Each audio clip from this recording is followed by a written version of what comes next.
పట్టబగలు ప్రజాస్వామ్యాన్ని కూని చేయడం జరిగింది.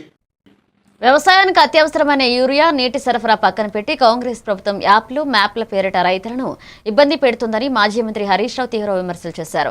యూరియా సరఫరా చేయలేని ప్రభుత్వం రైతులపై కొత్త నిబంధనల భారం మోపుతుందన్నారు. ఒరిజినల్ రైతు, కౌలు రైతు అంటూ కొత్త విధానాలు తీసుకువచ్చి యూరియా ఇవ్వడంలో వివక్ష చూపుతుందని చెప్పారు. కౌలు ఒప్పందాలు రాసిస్తేనే ఎరువులు ఇస్తామని చెప్పడం వల్ల గ్రామాల్లో ఉన్న కౌలు వ్యవస్థ మొత్తం దెబ్బతింటుందని హెచ్చరించారు. భూమి యాజమానులు ముందుకు రాకపోతే కౌలు రైతులు ఎలా ఒప్పందాలు చేసుకుంటారని ప్రశ్నించారు. ఇది ఎట్లుందంటే ఆడలేక ఓడ మధ్యలో అన్నట్టు యూరియా సరఫరా చేయడం చేతగాక ఈ ప్రభుత్వం దొంగ నాటకాలు ఆడుతా ఉంది. మళ్లీ ఇప్పుడు మ్యాపులు యాప్ల పేరిట రైతుల ఉసురు పోసుకుంటా ఉన్నారు.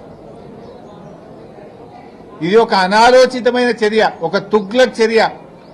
తక్షణమే దీనిని విరమించుకోవాలని చెప్పి బీఆర్ఎస్ పార్టీ పక్షాన రైతుల పక్షాన డిమాండ్ చేస్తా ఉన్నాం. బస్ ఛార్జీలు రేవంత్ రెడ్డి వచ్చిన 2 సంవత్సరాల్లో 2 అంతలైనాయి బస్ ఛార్జీలు. అంటే నువ్వు ఆఫీసర్ల చుట్టూ తిరగాలి తప్ప వ్యవసాయం చుట్టూ తిరగాల్సిన అవసరం లేదా? రైతుల్ని మొన్ననే యూరియా బస్తాల కోసం 10 సార్లు లైన్లో నిలబెడితే ఒక్కొక్క బస్తా ఇచ్చినావు. ఇప్పుడు యూరియా సరఫరా చేతగాక యూరియా ఎగబెట్టడం కోసం ఇవాళ కేంద్ర రాష్ట్ర ప్రభుత్వాలు 2 కలిసి రైతుల ఉసురు పోసుకుంటున్నాయి. అటు కాంగ్రెస్ అయినా బీజేపీ అయినా 2 రైతు వ్యతిరేక ప్రభుత్వాలే. ఇద్దరూ కలిసి రైతుల ఉసురు పోసుకుంటున్నారు.